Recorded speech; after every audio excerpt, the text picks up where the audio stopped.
Hello and welcome back to Alice Talks Football and welcome back to another live Manchester United news, transfer news and takeover news show on the channel.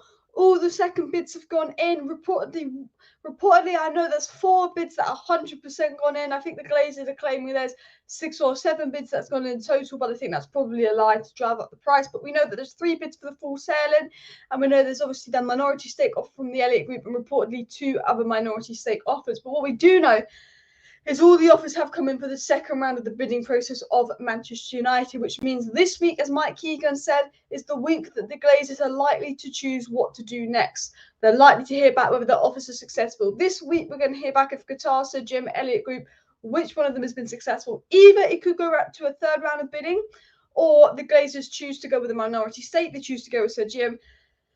They choose to go with Qatar. Now, a report that came out today that I read was really interesting, saying that the Glazers, right now, it's believed the Glazers favour Qatar's bid. However, certain members of the Glazer family still don't like the idea of selling the club, which they did put in a few howevers, like, although Qatar's bid is the most appealing, remember that Abraham Glazer is reluctant about selling, etc., etc. Safe journalism. But this report kind of spoke about actually some things that Qatar's offer has brought. Qatar's offer, so I touched upon it's not just about the money. The money is the money is the highest bid, but it's actually the business relationships, opportunities with their NFL team to, play in Doha, business opportunities and business relationships in the Middle East that are just going to improve the Glazers all round. And also the idea that the Glazers spent a lot of time in the Middle East. When they first announced the club was for sale, they went to the World Cup to talk to all the important people in Qatar. People forget that the Glazers have been talking to Qatar for a very long time. They've not been talking to many investors that we're aware of, or they probably haven't, maybe it's in private, but with the Glazers were spotted in Qatar on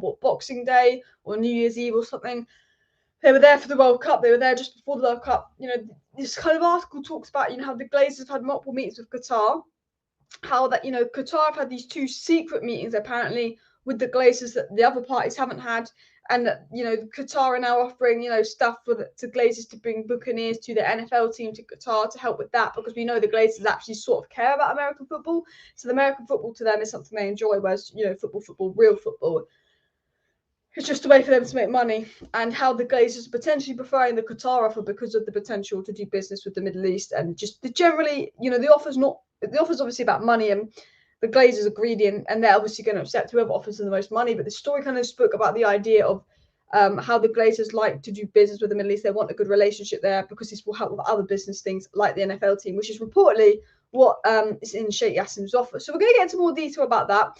The story did include bits about, like these Glazer siblings want to sell. Apparently, Joel Glazer is now more in favour of selling, but Abraham is reluctant unless we get 6 billion or more.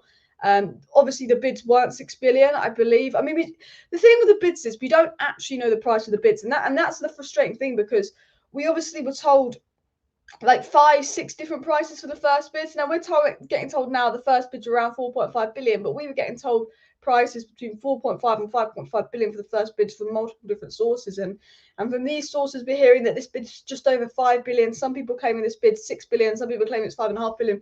We don't know how big the bids are, but I don't think that the Qatar are going to go straight up and offer 6 billion that was being reported the other day, because they're smart businessmen. I think they would rather negotiate it up to 6 billion and start a little bit smaller, because I think they know realistically all they have to do is trump Jim Ratcliffe. And I generally believe that this is a belief. This isn't news, but I generally believe Qatar think the Glazers will sell.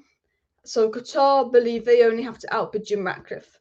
And that is why I believe that the Glazers continually remind the media when they put out a story to say they might stay. They haven't made their mind up. They prefer the idea of staying. I don't believe the Glazers' actual intention is to stay.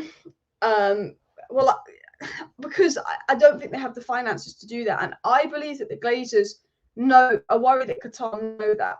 I think the Glazers use the media as a negotiation tactic to say they might stay, because what Qatar are doing is Qatar are making sure they only bid a little bit higher than Sir Jim Ratcliffe.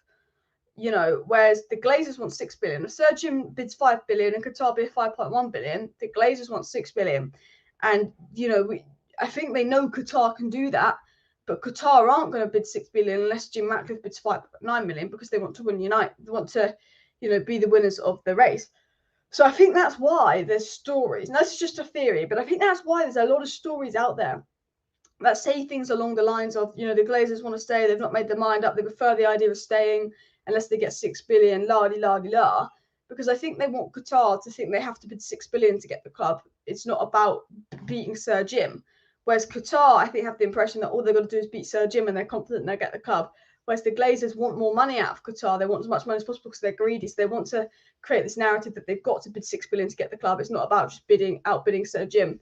But look, maybe I'm wrong. That's just a theory. That's just my feeling, because from what we hear from the Rain Group and people in Qatar, they're very much centered around the idea of like the full sale is the priority. The Glazers don't want to portray the full sale as the priority because they want to make sure they get the best negotiation out of Qatar.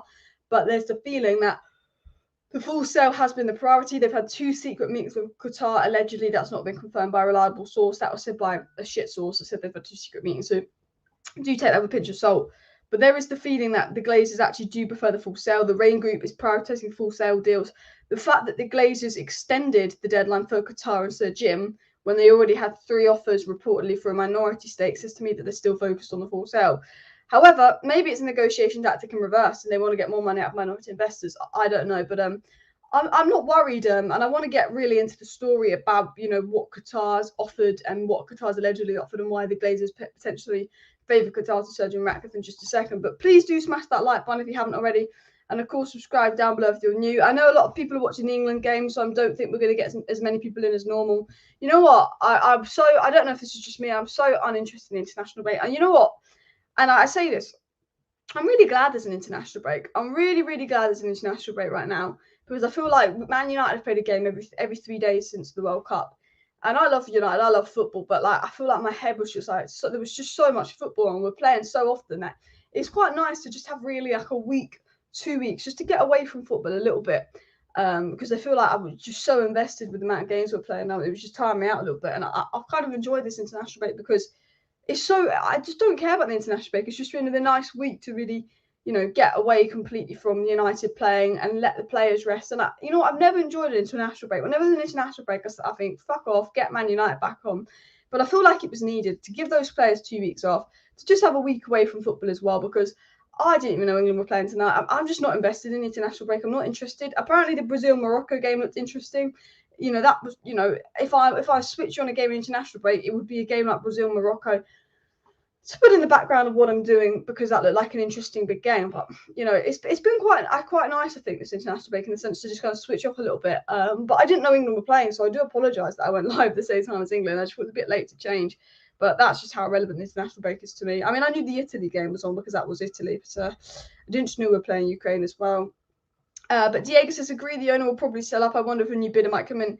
Reportedly, there's a new bidder. That guy, what was he called? I don't even know what his name was, but I think he was just doing it for PR and media and attention. The one who wanted fan ownership as well. And Alex said, if we had a proper gaffer, I would care much more about England. But until he's gone, the same pattern: qualify, erase, and bottle it. And I agree. As soon as we play a big team, we bottle it. Giving Marcus Rashford 5 minutes versus France.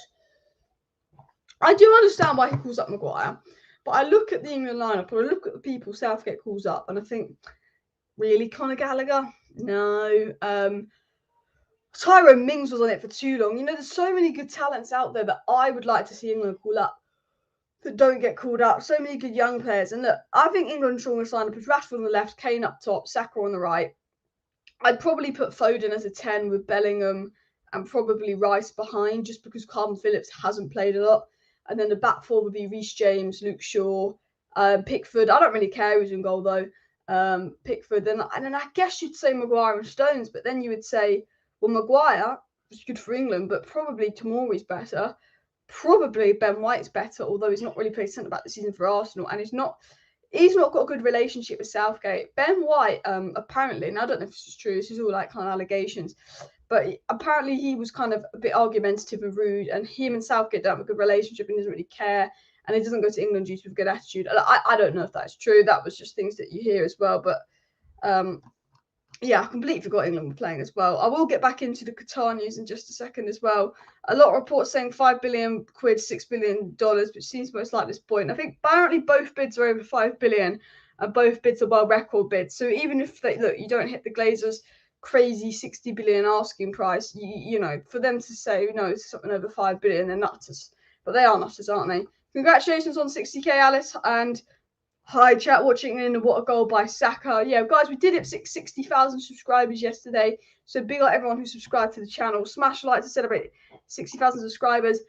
And people who are saying they don't want Kane, don't know football, who'll get us 20 plus goals like Ruben Van Persie. And I said this. I said if we sign Kane, it's a Ruben Van Persie signing. He's Premier League proven. He's a little bit older. He'll be a little bit expensive because we're dealing with Spurs. But with Kane, he's not going to be here for the next 10 years, and he's not going to be that Ostenham. But he's going to be that guy that, like Ruben Van Persie, comes in for a season or 2 or 3 and just takes you to that next level. He's the guy that can win you league titles, Kane, which is ironic because he's won nothing at Spurs. But he is the Ruben Van Persie. Ruben Van Persie never won the league at Arsenal, comes to United, wins the league. And I think, you know, even though you can say, look, we still need, you know, maybe a midfield reinforcement, a Casemiro understudy, potentially a right back, potentially a centre back, and potentially a ball playing goalkeeper, you know, surely a Ruben Van Persie, Harry Kane is the final piece of the puzzle. I get that. But while Casemiro and Varane are at the top of their game and they're the core of the squad, you know, why don't we get Harry Kane at the top of his game?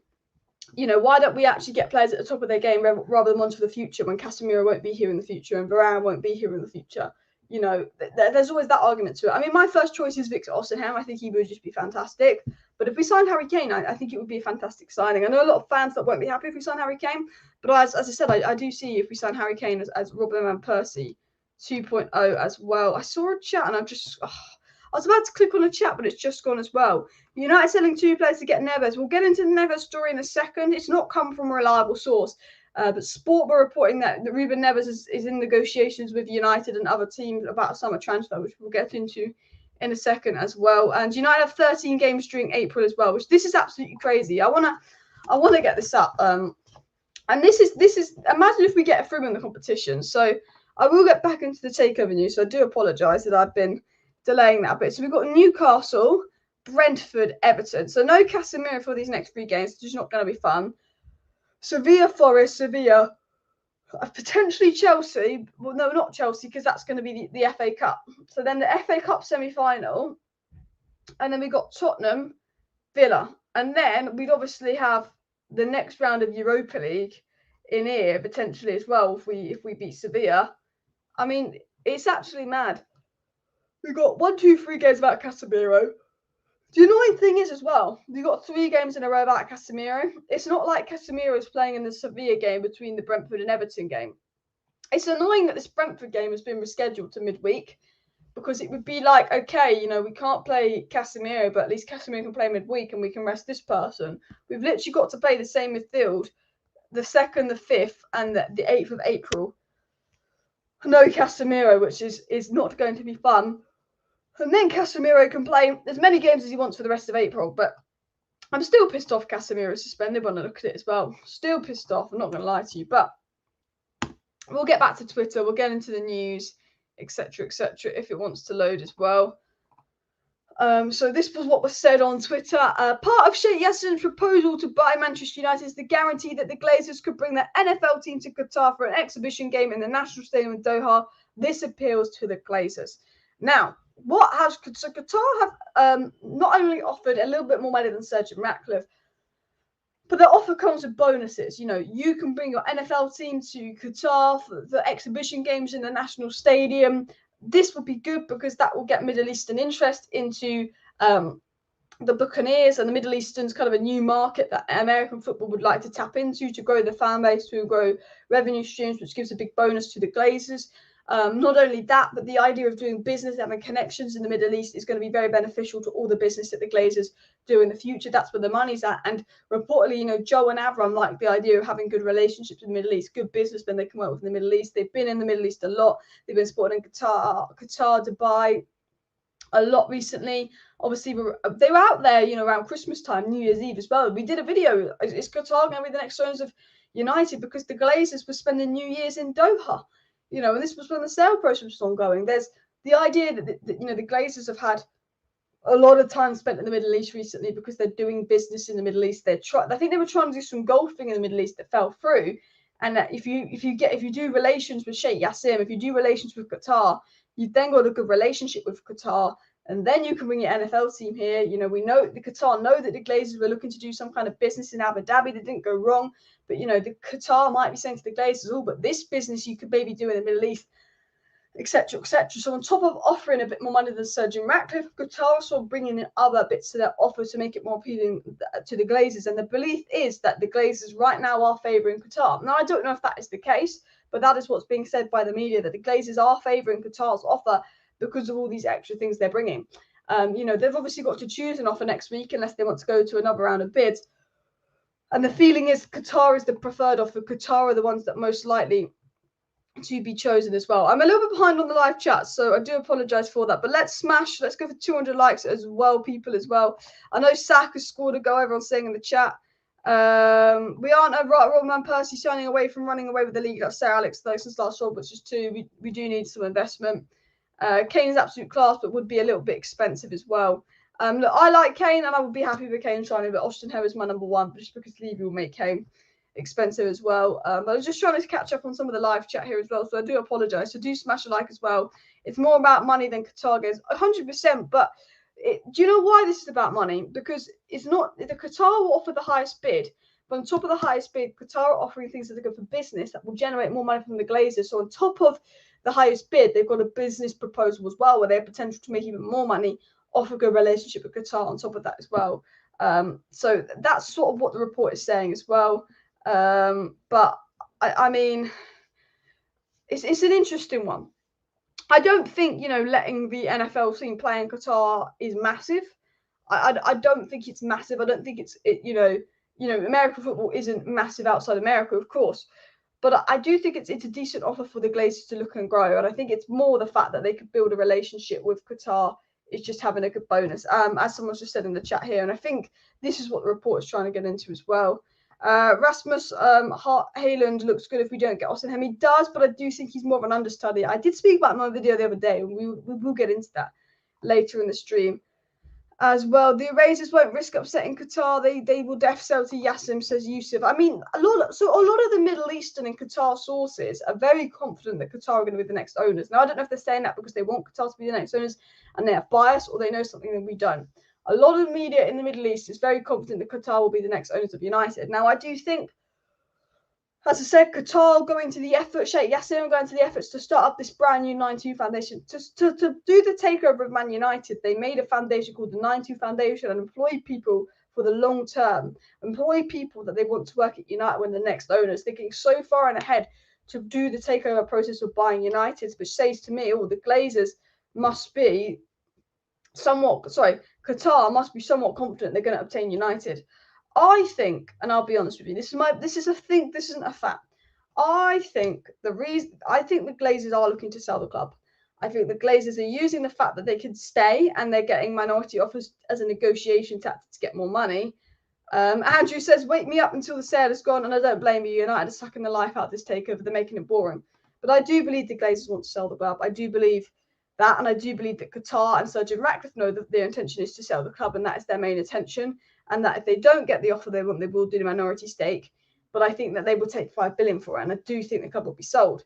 If I'm being honest with you, I don't think Qatar would have gone to this level of effort, made of 9-2 Foundation, done this much in the process of bidding for United, had the Glazers not been open to selling. I think Qatar know the Glazers are open to selling, and I think that's why they've made so much effort. The Glazers have had multiple meetings with Qatar.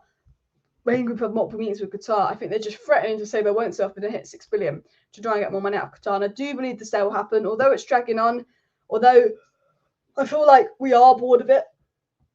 I do think it will happen. Maybe it won't be Qatar, maybe it'll be Sir Jim Ratcliffe, but I do think that they do want to sell unless something crazy happens as well. If they don't now sell, they can't risk the backlash of United fans. Well, said the Glazers don't care what United fans think, and that's obviously true because they've had backlash from us multiple times. But I do think if they do stay, it will be complete backlash from the fans. That could be protests, etc., etc., etc. Because it just feels like if they don't, I'm actually bored of this takeover. I'll be honest with you. I feel like we spoke about it so much. We're talking about this, we're talking about that. I feel like I talk about the same things a lot. It's like the transfer news. It's really exciting at first, and then you get some big breakthrough, and that's really exciting. But then it's repetitive news. Is it this? Is it that? Is it this? Is it that? Until you get that breakthrough.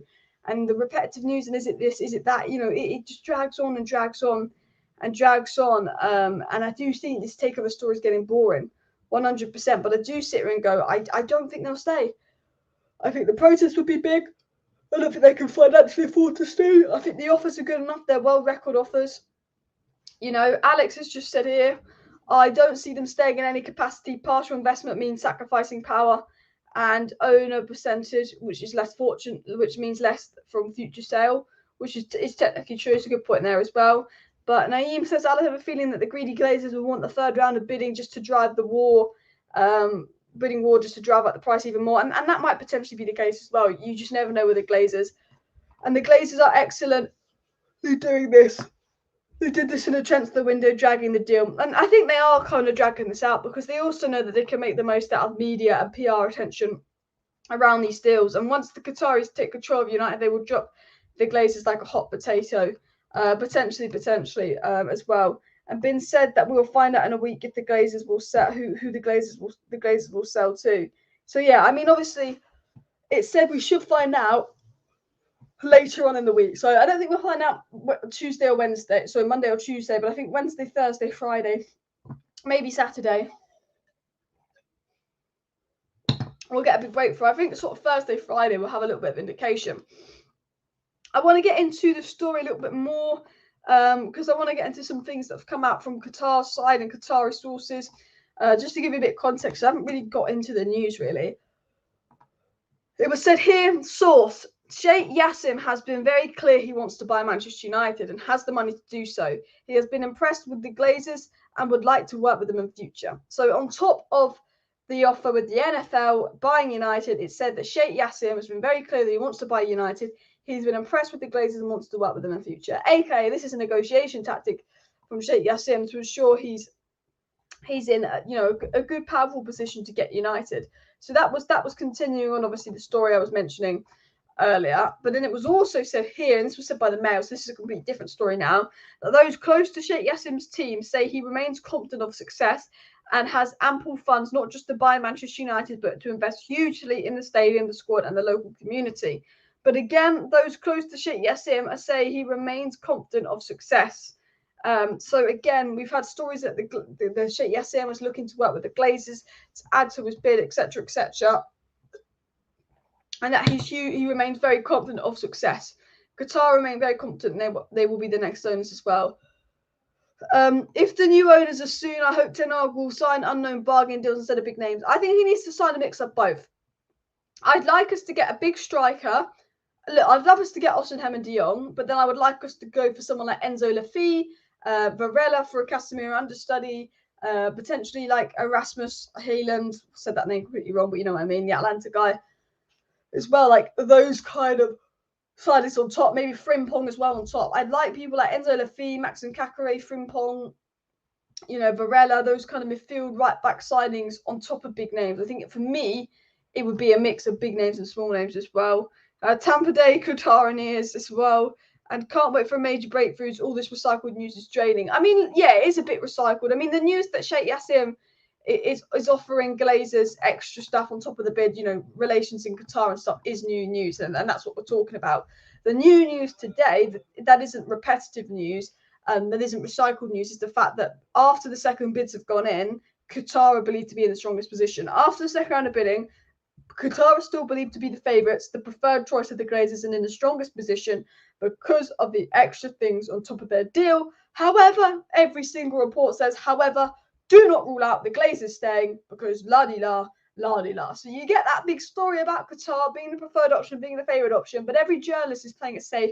And then afterwards they go, it seems that Qatar is the preferred destination because of this, and that. It seems that Qatar are the favourites. However, we can't rule out the Glazers staying. So again, every source is a little bit recycled, but it is interesting to get information like that coming as well. Alex, I'm sure Qataris will get it again. I'm trying to get the best possible deal, considering billions more have been spent just after the purchase. Exactly. Like, if you're Qatar and you hear Jim Ratcliffe offering $5 billion, you only need to offer 5.1 billion because the Glazers would be stupid to say no to 5.1 billion when it's mass amounts of money. It's a world record price, but they can say to the Glazers, we're offering you 5.1 billion. We are your highest bid, but we're offering you 5.1 billion because we're going to be doing another 600 million for you in clearing the debt. So technically, let's imagine this is a 5.7 billion deal, and then we're going to invest 2 billion into improving the facilities in the stadium. So the way the Qatar compared to the Glazers is technically we're giving you over 7 billion. It's just that because you've neglected the stadium, because you put the club in debt, you're only going to get 5.1 billion of that 7 billion. You know, Qatar could potentially play it like that as well. And Alice, when do you think we'll know? I think next week. And Alice is just tired of talking about the takeover. Like, I'm interested in the takeover. I want the Glazers to go. I'll be on the takeover. I'll be on the takeover news, of course. So make sure you subscribe for that. But I'm fed up with it. It's like Frankie de Jong in the summer. It was like Jadon Sancho the summer before. Bruno Fernandes. Jadon Sancho the summer. You know, it was like that Jadon Sancho summer. That bloody Frankie de Jong summer. You know, I think I just can't be asked. It just drags and drags. Kareem says Enzo Lafise sounds good, but only thing is he more of a forward midfielder than a Frankie de Jong kind, which we desperately need to play next to Casemiro, and I agree. Man United, and I'll say this now, they need a striker, they need a Casemiro understudy, they need a midfielder to play next to Casemiro, potentially a centre-back to replace Maguire with, potentially a goalkeeper because Ten Hag isn't the favouring of De Gea's, De Gea not being good on the ball, and potentially even a right-back to overlap with the wingers more. But the most important thing is striker, then a midfielder to play next to Casemiro, and then we look at that centre-back, then we look at that Casemiro understudy DM backup. Because for me, I don't know if you agree, but for me, let's actually, you know what we'll do? We're going to make a Word doc. We're going to make a Word doc here.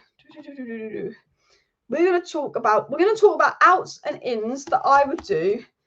Out/ins that I would do in the price. Now, you know what? The player that I mentioned to Casemiro understudy Varela is actually being looked at by Benfica, I believe. Now, do you know why I think that's a good thing? Because if Benfica are looking at a player, that normally means they'll be worth 100 million in a couple of years. But I want to do this little thing. So I'm going to just share my screen with you in a second. We're gonna discuss this. Almost accidentally ended the live stream and pressed the wrong button. Let me just scroll down to the chat, make sure I haven't missed any live chats or anything. Screw de Jong, he said that he's not leaving Barca, so leave him there with the Bent Club. And honestly, I feel like that, Nick, but I still really want de Jong. I keep smashing the like, as Gaz says. But I'm going to just stop sharing that screen. And I look really rough today, so I do apologise. And we'll share the screen. The outs and the ins for United. Now, you can see that is clear. For me, all right, so, buy, I'm just going to say 5 mil, okay? 5 mil. We'll say Tellez, probably about 5 mil again. Phil Jones will go for 3. Dino, we'll say Dino, I reckon we can get 25 mil for Dino. I really do, although it's United, so they'll probably get about 10 mil. I'm trying to be somewhat realistic with these prices. I think McTominay, because Dino's quite young, remember, and we saw how much Ramsdale went for. McTominay, I think we could get 25 mil for, potentially 30. Maguire, I think we could generally get 30 mil for, just because he cost 80 mil. I think Martial, potentially, but I don't know with his injury record. I think we'll get something like 18 million. I think Donny, probably someone that will go for about, just again, because he's not played, someone that would probably go for about 15 million. I'm trying to think. I feel like I'm missing someone really obvious that we should sell. Tellez, buy. Is anyone else out on loan? I mean, maybe you say someone like Brandon Williams, you could maybe make about, I reckon you could make about 7 million off Brandon Williams. We'll say 5. We'll say 5 to keep it realistic. I feel like I'm missing someone really obvious. So am I missing someone that we can sell? Lindelof, we've got offers of around 30 million for Lindelof. Tuanzebe, yeah. Tuanzebe will probably go for 3. I mean, people like Tuanzebe and Jones will, I think they will probably go. Lindelof, I only think one of Maguire or Lindelof will be sold. Elanga will want to go, but I think Elanga will be a loan. I still think Elanga has something to offer. I think loans will be, Elanga, probably Pellistri because Amad Diallo is coming back. Maybe Iqbal I could see going out on loan. Maybe Maino. Actually, no, he does play Maino a little bit. I'm trying to think of players that aren't already on loan for these loans. Obviously, a lot of players are already on loan. I think will go out again. I think that Hansen Aaron guy will go out on loan, but I don't know how to spell his name. So we'll put them on loan. I don't know if Ahmad will go out on loan again. I'm trying to think. I'm sorry, I'm tired. I don't think so. I think and two and Zaber will go for free. So potentially outs, we're looking at 5-10. We're looking at 5-10, 15, 30 mil, 60 mil, 110 mil for these two, plus 18. We're looking at 128 million amount here. If I'd done that math really quick, step by one, but we're looking potentially, I'm not saying it's going to happen because it's Manchester United, but we're looking potentially here at 128 million that could be made an ounce. So we're looking at a sum between 100 and 100 to 130 million that could be made if we sell the deadwood. Now, the question is, Manchester United selling deadwood. Easier said than done because we seem to just not be able to sell deadwood. We seem to not be able to let things go. However, with good ownership in place, this could be done a lot differently. But that is 128 million potentially an ounce. So then we've got to add in the fact that there's probably UCL qualification. And let's say Qatar give us 150 mil budget. So then you plus 128, we're looking at around 280 million. So we're looking at around, we'll say a budget of which plus 128. So we're looking at a budget of around 280 million. So if we have a 280 million budget, which is very unrealistic, it's not FIFA, but let's say we have Qatar in, we get rid of all these players, we have a 280 million budget. The question is, where do we do that? Someone said divide that by 2. I do think we could make 100 million in sales if we're smart. I just don't think that we will do that. Unfortunately, I agree with Donny being sold as well. Shame it didn't work out for him. I know, such a shame because I do love Donny van der Beek as well. We haven't sent Tellez pound to send up. We've got Malassa and Luke Shaw, so that's why. And Qatar will make us the best once again. Can't wait for the moment the new owners sit down in the stands. Fans give them a massive applause. We'll run back. You know, the new owners, and Bayer will be a tough sale. He's injured it quite a bit on loan. Yeah. Again, some of these will be tough sales. I know this isn't the most realistic. I mean, you could add Wan-Bissaka in there for another 115 mil, but I do think if United are smart, they could make money. So we're saying, let's say we have a 280 mil budget, 278 million budget. We're going to just run up 280 mil because we've got Qatar.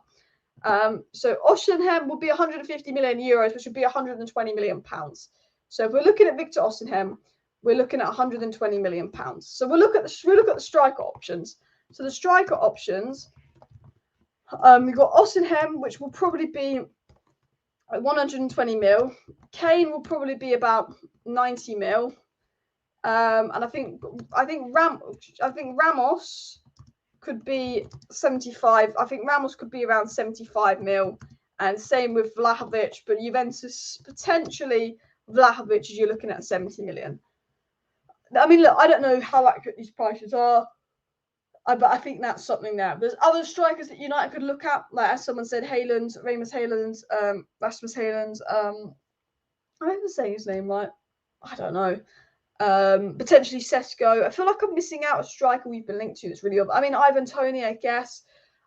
I think they're like the striker options. I do think we should look at getting a striker understudy in, like sort of like I do think potential.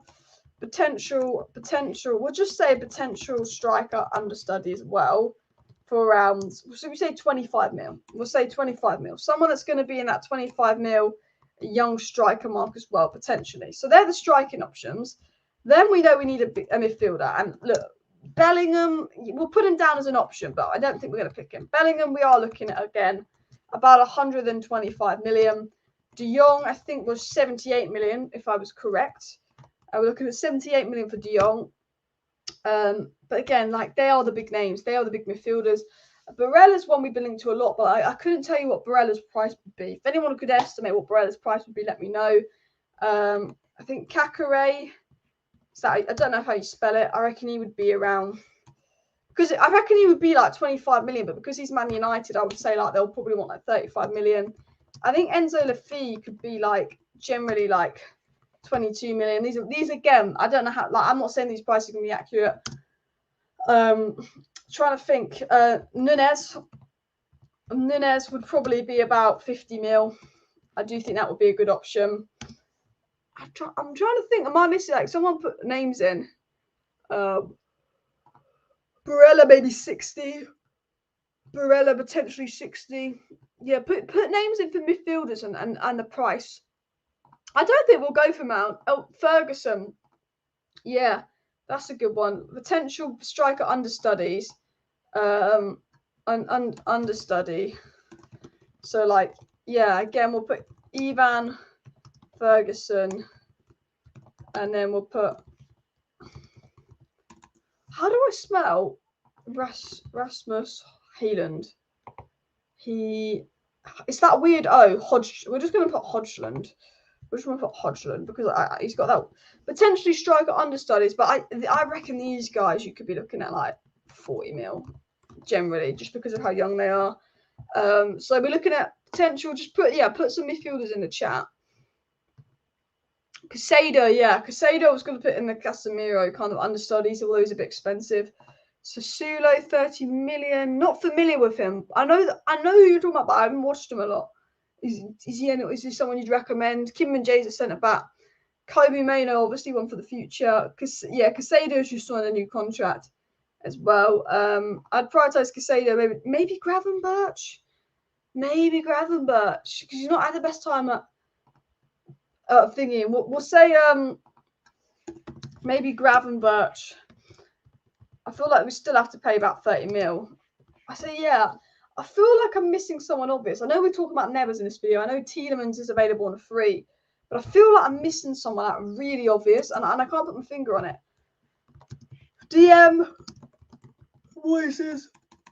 We'll call this Casemiro back up. And I feel like the reason I go off Moises Casado is because he's expensive. But we'll call this Casemiro back up, aka McTominay replacement. We've got Casado, who I do think will be in the 60 million mark. I do think he'll be in the 60 million mark. I mean, there was people like Sangare that we were linked to, remember, who could be in that sort of 30 million mark. I'm trying to think. I said, look at someone like Varela in South America, who I think could be in that 15 million mark. Is there any like real young DMs out that you recommend, or maybe Casemiro understudies, or maybe just young cheap DMs that we could replace McTominay with, like someone like Cooper Miners? Is there anyone that I'm missing that you think is obvious? Just say someone recommended me someone from Sporting Lisbon. What was his name? There was someone at Sporting Lisbon that someone said was quite good. Benfica and Sporting Lisbon had some hidden gems as well. 20 mil. Tallyman. Not sure who he is. Ugarte, that was it. That is the one. That is the one as well. Ugarte. We'll say like 20 mil. And then we'll say just other hidden gems in Portuguese / South American leagues. Because believe it or not, I don't watch the South American league, so I can't tell you how good they are. So we're looking at potentially, we're looking at strikers, we're looking at centre midfielders, we're looking at the Casemiro backup, and then potentially it's goalkeeper, right back. Probably goalkeeper. I'd say Raya will be 15 million. That was the quoted price because he's got 1 year left. We've got Costa. That will be around 60 mil. There's obviously a lot of other ones like Manigan, Sanchez. I think would be like 40 mil because of just Brighton prices. Who's that? There's another good one in Serie A, but I forgot his name. But there's goalkeepers that United are looking at. We're also, potentially right back. I'm just going to put these two names down because they're the ones that we're linked to. This would be, again, I think this was going to be 17. This was going to be 18 mil. And then there was obviously Dumfries, which would be probably around 25 mil. And then centre backs, Timber, we're looking at around 35 mil. And then Kim and Jay, we're looking at the same because I think his release clause is like 38 mil, isn't it? I think he's got a 38 mil release clause or something, but we'll just put again 35 million just for the sake of me not 100% knowing the release clause. So we're looking at potential centre backs that United could sign. We also were Ndika, was it? We also linked to him. That'll be like 25 mil, I reckon. We'll link to the Colo. Oh, you know what? We were linked to so many players. We were linked to about another 3 centre backs. Again, just put any obvious names I'm missing down in the chat. Any like really obvious names. Lavia, that's a good one. Kovacic, Abraham, Palinha would be a good signing. But I don't think we'll get him as well. Raya could be at least 30 million. I mean, potentially Neves. I can't see us spending huge on a goalkeeper. Palino. Some of these players I don't know. Walker Peters, yeah, we've been linked to Carl Walker Peters, haven't we? Feyenoord right back. I can't spell his name. Plays like Dumfries. I know the one you're thinking of, but I can't think of his name. Gardeval. I don't think we're going to spend that much on a centre back. Pau Torres. Yeah, I mean, João Felix would be a good thing. There's a couple of names in there. Again, it's so hard to remember all the names that United are linked to. I literally, my head is like, can't remember any of them. But we'll put Carl Walker Peters in. We'll put Carl Walker Peters in there.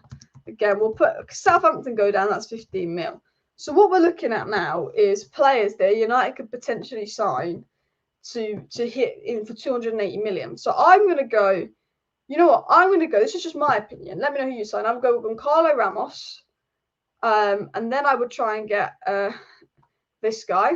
And I reckon that they combined sell Martial, get rid of Weghorst. We're looking probably, they're going to take up a lot of money, to be fair. I mean, that's got to be 40 million. I would then think, as much as I love Frankie de Jong, I'm not wasting my time on him. For me, I look at someone maybe like Enzo Laffi or Mateus Nunes. I'm going to go with Laffi because he's cheap. But so then we can have time to go for someone, in another league like Barella. So you're looking here, someone like that. I mean, this is just the way I'd approach it. I'd go someone like Raya, probably would be 20 million. Potentially just because we've scouted this guy a lot. And then centre back, I would probably go with Kim Min-jae if we can get him, but I don't know if we'll get him. So I don't know how much that would cost. But if we go for this is not FIFA. I'm not saying this is going to happen. But if we go for Gonçalo Ramos, who else did I pick? Rasmus, Enzo. Gonçalo Ramos is I reckon would be about 75 mil. Rasmus would be 40. Do you think 35 mil? I don't know. The Man United tax. They made us pay a lot for Amad Diallo, so I'm saying 40 mil at least. Again, probably someone like Enzo Laffi. Probably I'll say 25 mil. Just round this up a little bit, make it more realistic. And then we look at someone like Varela, who again would be, I think, 15 mil understudy. Then you look at Raya, who would probably be, we'll say 20 mil. We'll round some of them up just because I think some of them I might have underestimated on. Then Frimpong, which is 18 mil. And then Kim Min-jae would probably be a very unrealistic but decent transfer window for me. And we're looking at those players adding up to roughly 140, 160, 190, 195, to about 240 million. If my maths is right, they add up to around 240 million, which could be done in the budget. However, I do think I've underestimated some of these. Like Laffi, that's probably 50 million. That's probably 70 million. That probably takes you to 100 million. And that probably takes you to 175 million. That probably takes you to, I don't know, mate. I reckon around you could do that between 200 to 250 million. So I do think it's somewhat realistic, but it's not really. I mean, that's sort of my way of trying to calculate things as well. But I mean, that's what I would just do off the top of my head. I mean, as I've said to you guys, I mean, I think I'd have to proper think about this plan out and watch a few of these players a lot more, because some of them I don't watch a lot if I was really to go into detail, and I have missed a lot of names, but that's just the way I would try and think about doing transfers for United, you know, because you guys put some really good names in that we've been linked to. That was one of the players I was trying to think of, and I couldn't remember his name as well. You know, even the idea of bringing Sabitzer back on the free, that, you know, just lost my head. But there's some really good players that you guys have mentioned that, like, just forgot. I mean, Manuel Garte, again, a lot of people saying we were also linked to, obviously, some of these players before. Some of these players we've been linked to as well. But yeah, Rui Costa said they were only selling Ramos for 120 million euro release clause, was about 100 million pounds. I think because he's only got 2 years left on his contract, Goncalo Ramos's price, I reckon we could get him for around 75, 80 million. Maybe I think that we generally could in the summer. Benfica are our selling club. And I'm not saying we're going to spend over 200 million, but what I'm saying is, if we make over 100 million in outs and we have Qatar, we have the capacity to spend 200 million. Apparently, you're not looking at Mitrovic with the red card, put them off. I heard that story as well, which is an interesting one. But I guess if he gets a long red card ban, because we were looking at Ivan Toney and the betting stuff put us off, and we're looking at Mitrovic and the red card put us off in case he gets a long ban. Because obviously we had Greenwood, who's not really a ban, but we've suspended Greenwood. You know, we don't want a striker, not comparing what they've done to what Greenwood's done, obviously, but we don't want a striker that's going to have some kind of issues or a ban from the league for a period of time as well, because obviously we don't have many strikers available. I swear Man City, when they sold this guy, put a clause in his contract that was like he can't join United or something. Can't go too risky for signings, needs a blend of established and potential. I agree. I agree with that as well. I think striker needs to be established. I think before anything, we can all agree the striker signing needs to be established. I think, you know, the midfield signing needs to be someone that, for me, I think we need 2 midfield signings and one of them should be somewhat established. But then I think the rest of them could be more potentials. But I think the one that needs to be established 100% is striker. And I think midfield needs to be established. And I think a lot of the other ones can be potentials, understudies, or players that like cheap hidden gems. But yeah, as you said, we need a blend.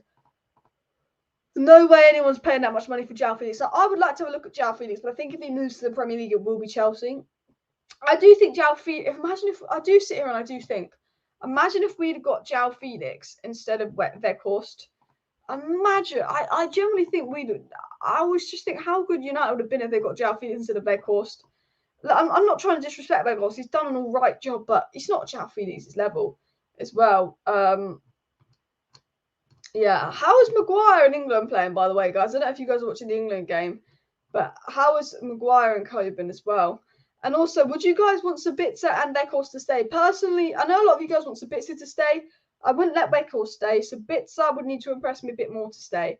I think there's a good player in Sabitzer, and I don't think we're utilising him properly. But I think for me to say that Sabitzer can stay, we need to do a bit more.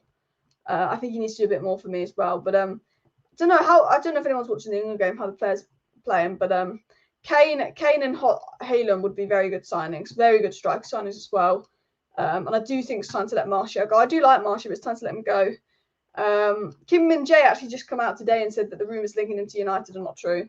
I think United are looking at him of interest and his release clause of interest, but I don't think there's anything concrete going on between Kim Min-jae and United, which again is understandable. Guys, if you haven't already, make sure you smash that like button. And of course, please do subscribe down below to Alice Talks if you're new. I do go live every single evening on the channel, keeping you guys up to date of all the latest Manchester United news, transfer news, updates, and more. So make sure you're subscribed to stay tuned for that as well. England 2-0. I didn't even know Maguire was playing. He's not done much. It's well, in Ukraine not doing anything in attack, so it was a very easy game for any centre back, even a toddler can play. Pretty much. And Felix would have been classed in January, but he doesn't score that much, which is true, but even as Weghorst, but I think Felix would be good. I do think Felix is the type of guy that would link up well with Rashford and Sancho and Antony. Edson Alvarez.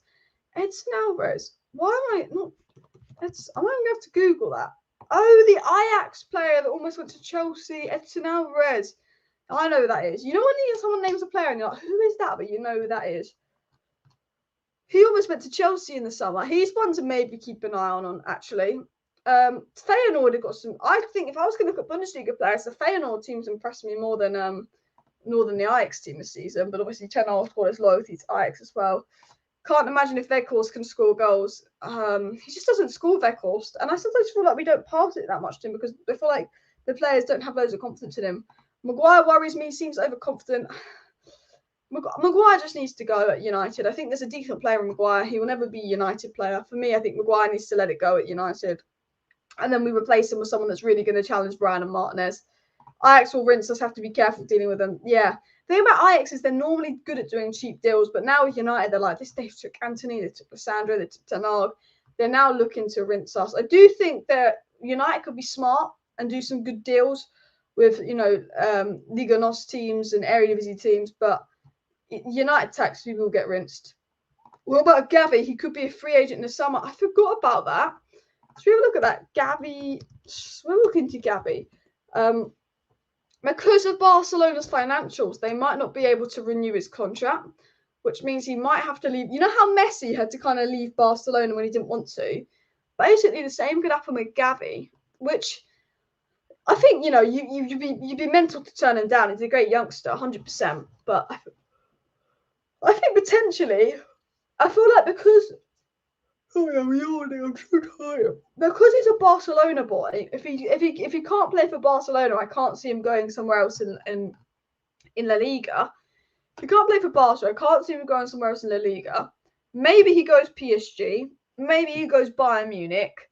Maybe he goes somewhere like Napoli. But I do think the Premier League's the most appealing.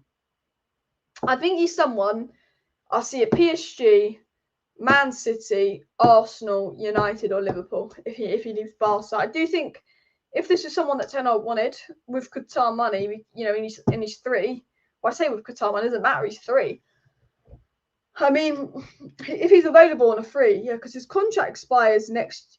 Well, no, it says his contract expires in June 2026. But I thought his contract extension not go through or something? Because they're saying his contract expires June 2026, but there was something that said his contract extension couldn't be registered, and that his contract extension doesn't go through. I don't know what that is. I'm trying to think because it's one of those annoying ones where we hear like a player's contract is till this, but it's not until this. I don't actually know what's going on with Gavi, but one report is saying his contract wasn't extended. Another report is saying it is extended as well. There's rumours that he could be going for free, but I'm not sure what's going on with Gavi and the Barcelona financials. You know what Barcelona are like? They'll still find a way to keep De Jong, to keep Gavi, to pull these levers and sign players. They always find a way. But he's obviously played left wing and centre mid a lot. I wouldn't say no to him. If Gavi on a free, come on, would be good business, to be fair. But I don't actually know what's going on with that, to be fair. It's all confusing because I don't get involved in Barcelona news when we were told that De Jong had to leave and we were told that they couldn't buy anyone, and then they did all these levers and they could buy people and keep people. You don't know with Barcelona. They always find a way around things as well. Barca get out of everything, though. We heard the same stuff last summer. Exactly, which is why I don't want to deal with Barcelona. It won't be 90 minutes. He's on a free on the current contract deals over La Liga changed it back to the academy contract. Yeah, something like that La Liga changed it, but he'd probably go City. He's got Pep Guardiola grabbed all over it. And I think City do need midfielders, especially if Bernardo Silva leaves as well. I think Man City are in need of midfielders. Thank you very much for the super chat. Gavi contract reverted back to his youth contract and his first team contract got cancelled. That's what happened. Thank you very much for clearing that up, Tony. Appreciate the super chat. I knew it was something along those lines, but I wasn't sure. So he could be available on a free, which probably goes Man City. He's got Pep Guardiola written all over it, but that's something for United to keep an eye on. But as I said, Barcelona get away with everything. Imagine if he went to Madrid on a free. That would be absolute freaking madness as well. Absolute madness. I truly believe Maguire leaving United will have the same effect on our team as Ronaldo leaving United. It mentally freed some of our players. I don't think it like that. I think Maguire's an all right bench player, but I think Maguire leaving United is going to have a big effect for Maguire. I think he can get his kind of mentality back and all of that. But I don't think it's going to be a massive impact because he doesn't really play. So I don't think it's going to really. That's not something we're going to really see, but I think it's something that would be good for Maguire. Casado signed an extension but can't go from desperate to leave to even posting on socials to content to stay so quickly. I think it's weird with Moises Caicedo. He was desperate to leave. He posted asking to leave, and then they gave him a new contract. Now, I think apparently Moises Caicedo was on something like $3,000 a month, which is like the average wage in the UK, and he's playing week in, week out in the Premier League. $3,000 a month or $3,000 a week. Probably $3,000 a week, which, you know, is actually decent money. But if you're Moises Caicedo and you're playing football, you know if you go to Arsenal, you're getting 70, 80k a week. So I think he signed a new contract because he's probably 10 times more a week now because he was earning so little. And I think, you know, he saw the amount of money he could get, the big boost on his contract for the next 6 months. And I think he took it. I think he probably will be I think next year he'll want to leave to Brighton. I think he'll do 1 more year at Brighton because he signed a new contract. But next year I think he will go. Yas says Matheus Nunes would be a good buy. I do think Matheus Nunes would be a good buy. I'm sure Caicedo will go to United if other picks come in for him. Exactly. I think this summer Caicedo stays at Brighton because of the new contract. I think next summer he could go to United. We get another year at Casemiro. Then next summer we're like, okay, we really need someone to really challenge Casemiro as he ages. Moises Caicedo wanted to go to United. He was a United fan. Potentially, yeah. Paul says United with the 10-hour philosophy and new owners would be a massive draw to the best players in the world. 100%. Finish in the top 4 with Ten Hag, who's got a good rep that, you know, getting the best out of players, and Qatar ownership, so we're ambitious again, and just the size and history of United. I think we go from a club that people are skeptical to join because of the unsustainability to a club that people are like, yeah, boom. I want to join United as well. Alice, are you happy with Neves? Now, reportedly, we're in talks to sign Neves. I don't believe the story. I'd say take a pinch of salt because I don't think Neves is a 10-hour kind of player. I don't think Neves. I think Neves was improved us. I think he's a good player, but he's not. You know, he's a player like that. I look at him and I go, I don't 100% know where he fits in the system. Now you can say put him next to Casemiro, and that is the obvious thing to do. But I don't think he's quite that kind of player because he loses the ball a bit. That can. Really, what we need is a midfielder that doesn't really lose the ball. That's a very high volume, progressive passer, ball carrying kind of attributes. I don't think that's where Neves' strengths are. Weirdly, I mean, I would take Neves, but I do think he's not the. Maybe I'm wrong. Maybe I'm wrong, but I think he's one of those where I don't see him as a perfect 10-hour signing. Kane or Ostenham, I'd take both. I think both would be fantastic signs, but I have to pick one. It'd be Victor Ostenham, of course. Asensio, no, I think he's washed. Neves is a sideways step for United. We can do better, and I think we can do better. I think we could be smarter. I think Maxim Kakare, Enzo Lafi. I think if we're going to get someone from Wolves, I think Matheus Nunes kind of suits that better as well. Why do you think the mainstream press hates Qataris bidding for us? 1, because they're not United fans and they know what would be best for us. 2, because some of them are quite old-fashioned and they like the idea of it being English. And I don't get this because there's certain fans out there that prefer home. Not that I don't get it. Well, I don't get it, actually. I don't get it. Certain fans out there that prefer homegrown players and English British players to foreign players. There's certain fans out there that like the old schoolness of, oh, we're United with Manchester, we should be a team of Manchester, lad, etc., etc., etc. And then there'll be the same people complaining that we're not good enough. And they, you know, they'll see Martial and Pogba because they're French and they're flashy. They don't like Martial and Pogba. And then they'll see McTominay and Maguire and they'll love them because they're British men. You know, there's people in our fan base that are like that. There's people in the media like that, quite old-fashioned, top reds kind of British thing. And I think I don't want to say racism, but I do think some people are quite funny with people from that parts of the world. I think I get to some extent why people were funny with the Qatar World Cup. So many people died. I think the human rights is very poor in that area of the world. But when you look at it from a footballing perspective, the best thing for this club would be Qatar and not Sir Jim Ratcliffe because they will clear the debt, they will invest in the club. And, you know, so I personally, I don't understand.